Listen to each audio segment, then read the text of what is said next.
This channel does not promote any violent, harmful, or illegal activities. All content provided by this channel is meant for an educational purpose only.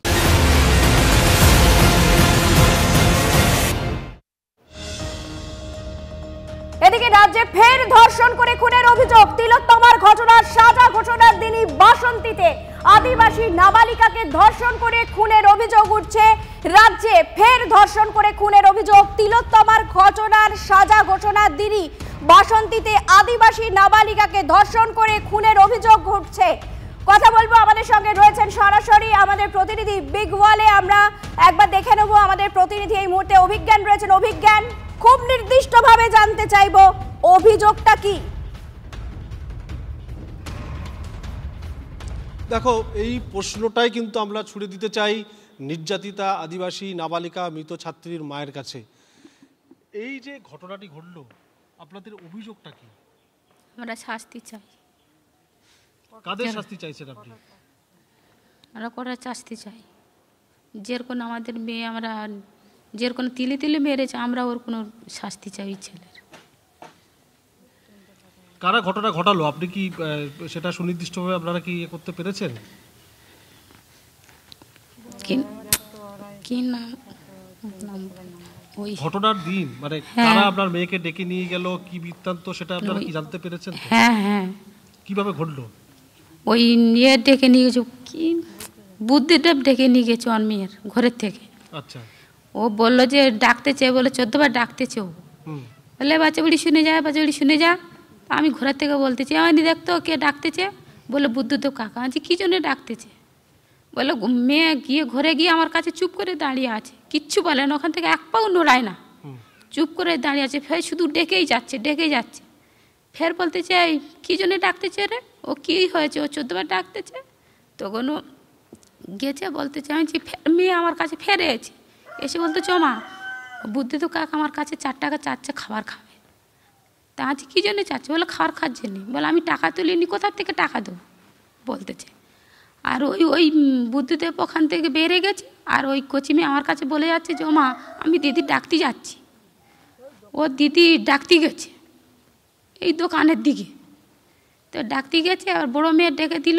বড়ো মেয়ে বাড়ি চলে আসলো। আর ও বুদ্ধদেবের সঙ্গে কথা বলতেছে। বড়ো মেয়ে দেখে এসেছে যে বুদ্ধদেবের সঙ্গে কথা বলতেছে। আমি পুলিশের কাছে তো নিশ্চয়ই গিয়েছিলেন, পুলিশের কি ভূমিকা কি বলবেন? সঙ্গে কথা বলতেছে। আমি এক্ষুনি ওই রাস্তার দিকে দেখে এসেছি। ওই বুদ্ধদেবের সঙ্গে লাশ কথা বলা, ওনার ওই লাশ কথা বলা। আর ওই সঙ্গে সঙ্গে মেয়ে আমরা খোঁজা শুরু করে দিচ্ছি। তারপর ওই সঙ্গেই লাশ কথা বলা। আচ্ছা, তারপরে আমরা খোঁজাখুঁজি করেছি। হ্যাঁ হ্যাঁ, সারা রাত খুঁজেছি আমরা।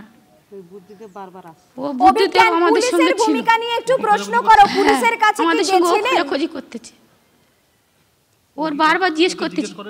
হ্যাঁ হ্যাঁ জিজ্ঞেস করেছি। ও না ছাড়া হ্যাঁ বলেন। ও কথা বলতেছিল, ও এই দিকে চলে গেছে আর আমি এই দিকে চলে গেছি। ও বলতেছে আমি জানি না ও কোথায় গেছে। অভিনয় করছিল আপনাদের সঙ্গে? হ্যাঁ মনে হয় তো অভিনয় করছিল। এত জিজ্ঞেস করতে, তুই জানিস তো বল না, জানিস তো বল না। বলে না আমি কিচ্ছু জানি না, কিচ্ছু জানি না। তারপর দিন ফের বসা হলো, ও ডেকেছিলাম।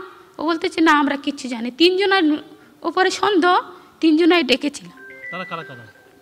ওই বুদ্ধদেব, বিনয় আর দীপেন কয়াল আর বিনয় সর্দার আর বুদ্ধদেব সর্দার। এদের 3 জনের ওপরে আমার টার্গেট ছিল। এদের 3 জনের আমরা করতেছিলাম। তো 3 জনাই ডেকেছি। 3 জনাই বলতেছে না আমরা জানি না কিছু। বলে আমরা জানলি তো বলে দিতাম তো। ওদের এরকম অভিনয় করতেছে আমাদের সঙ্গে, শুধু বলতেছে না আমরা জানি না। তাও বারবার জিজ্ঞেস করতে, তোরা জানিস তো বল না। বলে না আমরা কিচ্ছু জানি না। ওই 3 জনের উপর সন্দেহ কেন আপনাদের?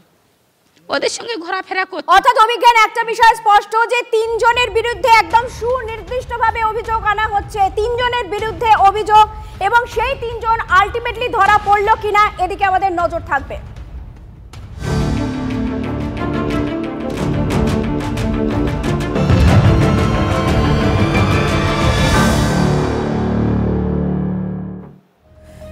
এদিকে তিলোত্তমা ধর্ষণ খুন মামলায় কি খুলে গেল বৃহত্তর তদন্তের দিক। তিলোত্তমার ধর্ষণ খুনের মামলায় শুধু দোষী সঞ্জয়ের শাস্তি ঘোষণাই নয়, আরজিকর কাণ্ডে পুলিশ এবং হাসপাতাল কর্তৃপক্ষকে নিয়েও বেশ কিছু পর্যবেক্ষণ রায়ের নির্দেশনামায় লিপিবদ্ধ করেছেন বিচারক অনির্বাণ দাস।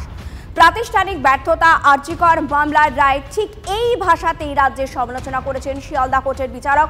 পুলিশি তদন্তে কোথায় কোথায় খামতি থেকে গিয়েছে, হাসপাতাল কর্তৃপক্ষের ভূমিকায় কোথায় গাফিলতি রয়েছে তাও উল্লেখ করেছেন বিচারক। রায়ের নির্দেশনামায় বিচারক দাস জানিয়েছেন, ঘটনার এফআইআর রুজু করার সময় পুলিশের দিক থেকে বেশ কিছু খামতি থেকে গিয়েছিল। নিয়মের বাইরে গিয়ে কাজ করেছেন টালা থানার এসআই সুব্রত চট্টোপাধ্যায়। সমালোচনা করেছেন হাসপাতাল কর্তৃপক্ষের ভূমিকারও। যদিও সিসিটিভি ফুটেজ এবং ডিএনএর ওপর ভিত্তি করে বিচারকের পর্যবেক্ষণ অপরাধ একজনই ঘটিয়েছে। রায়ের একাধিক জায়গায় সিবিআই তদন্ত নিয়েও প্রশ্ন তুলেছেন বিচারক। মেয়ে মৃত্যু আমাদের কাছে যতটা কষ্টদায়ক ছিল, তার থেকে বেশি কষ্টদায়ক ছিল পুলিশের অত্যাচার। পুলিশের উপর ভরসাটা রাখবো, সেই পুলিশ কি সেই জায়গাটা আমাদের কাছে রেখেছিল? এবং 4 দিন যে সময় পেয়েছিল, পুলিশ সেই কাজটা কি একটুও করেছে? পুলিশ সেই সিভিক ভলেন্টিয়ারকে ধরে যা করার এক জায়গায় বসেই আছে। যে বিচারক, তার উপর আমাদের পূর্ণ আস্থা ছিল এবং তিনি আমাদের আস্থার মর্যাদা রেখেছেন। এবং আমরা কতগুলো আর্গুমেন্ট, প্রশ্ন 22টা রেখেছিলাম ওনার সামনে, তারও একটা প্রতিফলন আজকের যে রায় দিয়েছেন তার রায়ের কপি যে আমরা পেলে নিশ্চয়ই পাবো। এবং পরবর্তীকালে আমরা যে বিচার ব্যবস্থাকে, এই তদন্ত প্রক্রিয়াকে আগে বাড়াতে চাইছি, সেটার একটা সুযোগ তিনি করে দিয়েছেন। মোট 128 জনের নাম ছিল চার্জশিটে, তার মধ্যে 50 জনকে মাত্র সাক্ষী করানো হলো। বাকিদের করানো হলো না কেন?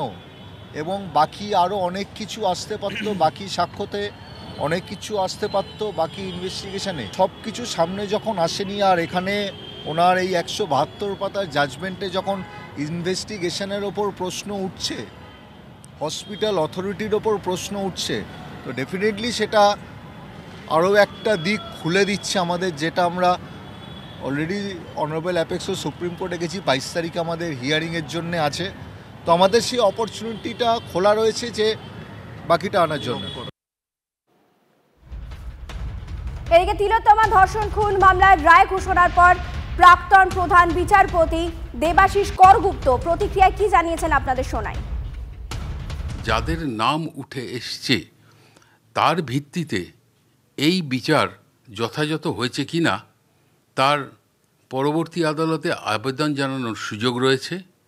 যদি তা হয় তাহলে এখানে শেষ নয়, এখানে শুরু বিচারের দ্বিতীয় অধ্যায়ের। যে সর্বোচ্চ আদালতে এখনও একটি মামলা রয়েছে, যেটি কিন্তু সাংবিধানিক বেঞ্চে, সেন্ট্রাল ফরেন্সিক ল্যাবরেটরির যে রিপোর্ট পৌঁছেছে, সিবিআইয়ের একটার পর একটা রিপোর্ট যা পৌঁছেছে, তাতে যদি তারা মনে করেন যে ইনভেস্টিগেশন হয়েছে তাতে কোনো ঘাটতি বা খামতি ছিল, তাহলে সেখানে তারা যথাযথ নির্দেশ দিতে পারেন। এ ব্যাপারে একটা খুব গুরুত্বপূর্ণ ধারা হচ্ছে article 142 of the constitution of India, যেটা সর্বোচ্চ আদালত অর্থাৎ সুপ্রিম কোর্টকে অধিকার দেয় for the ends of justice তারা অর্ডার পাস করতে পারেন, যেটা অন্য কোনো কোর্টের নেই।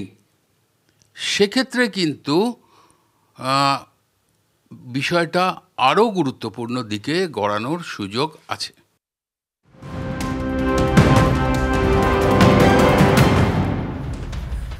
অন্যদিকে টিভি9 বাংলার ক্যামেরার সামনে ক্ষোভ উগরে দিলেন মাটিগাড়ার নির্যাতিতার মা। মৃত্যুদণ্ডের আদেশ হয়েছে, কিন্তু এখনো পর্যন্ত ফাঁসি হয়নি। আর 2 মাস অপেক্ষা করবেন, তার মধ্যে না হলে অনশনে বসার হুঁশিয়ারি নির্যাতিতার মার। আমার মেয়ের ক্ষেত্রে ফাঁসি বডি হয়েছিল, কিন্তু আজ পর্যন্ত সেইটা হয় না। হাইকোর্টে কি হচ্ছে হয় নাই আমরা আজ পর্যন্ত জানতে পারি নাই। ফাঁসি লাগবেই লাগবে, কে একে প্রত্যেক জনে ফাঁসি না দিলে পরে ওদের আর হৌসলা বাড়তে থাকবে, আমাদের মেয়ে মরতে থাকবে।